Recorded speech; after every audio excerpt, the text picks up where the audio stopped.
Hey besties, today I'll be doing my review of Kingdom episode 2. Please remember these are just my opinions. I hope you'll enjoy. Kingdom kicks off with the rest of the global fan vote from last week, and learn that 6th place goes to Ikon. I was honestly surprised by this as I expected last place would go to SF9, but regardless, I don't think it means that they've suddenly lost their fans. Although I loved their performance, I don't think there's as much crossover between the fanbase and the type of person who would power vote on these types of shows. Iconics are honestly just sick of survival shows in general. These guys have already been through so many, but, to Icon's credit, they take their last place finish in good stride. First place goes to Stray Kids, and the boys take runner-up. I'm not even surprised, and seeing as I ult both groups, I'm happy with it. Both groups have relatively newer fan bases that are currently surging. Those two elements are a major help for this style of a show, and it gives them the upper hand. I expect these groups to battle it out pretty closely throughout the series.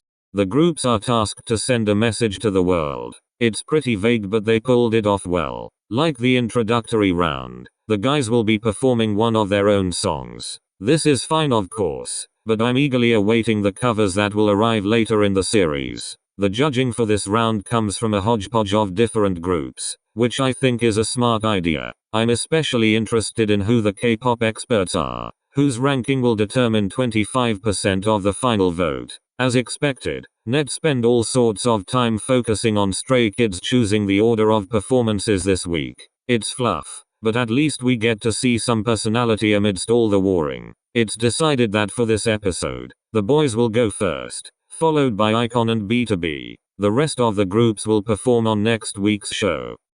btob are by far the oldest in the competition, having debuted in 2012. They are quite different from all the other groups, which can be a challenge or an asset depending on how you look at it. Their song decision process comes across as more lighthearted than the other groups, probably because they don't feel like they have as much to prove. But though they are largely seen as ballad singers nowadays, there was a time when they were doing high-concept dance music like Kingdom's younger acts. Well, maybe not quite like them, but you get the idea. They had a hard time deciding whether to go for a ballad again, do something fun and upbeat, or challenge a dark and conceptual stage. Ultimately, they decide to go with a tried and true ballad that showcases their strength as vocalists. The sentimental Missing You will be upgraded with traditional Korean elements. The set design, costumes and lighting for this stage were all stunning. Creating a forest was such a smart idea. It's low tech, but high impact. And of course, as vocalists, they are on a different level than the two groups that went before them. From a pure performance standard, this was highly polished throughout. But I must admit that I found the staging a bit boring during the middle before the epic sword fight changed the mood. Min Hyuk was definitely the MVP here and transitioned to the song's climax with flair. The arrangement was great too. It wasn't over the top, but changed the original enough to make it stand out. Overall a great performance, but ultimately got boring towards the end. The boys were pleased with their second place finish, which they didn't expect. It's a really good spot to be during the first round. They are near the top, but there's still room to grow. They end up choosing to perform Noah, which I didn't care for when it was first released, but it has grown on me a lot. Understandably, they feel pressure to live up to all the impressive stunts they showcased during Road to Kingdom. In a way, they have a harder path ahead of them during this series, as they've set expectations so high and have already used up some of their tricks last year. Perhaps because of this, they decide to literally go underwater for a special video shoot that will be part of their performance. It gives me anxiety just to watch them do this, and reinforces the fact that idols have to do a lot of uncomfortable things just to stand out. Seriously, I don't even know how they are opening their eyes and mouth while under the water. This was a very theatrical performance, as I would expect from the boys. The POV concept was pretty cool, and the staging impactful.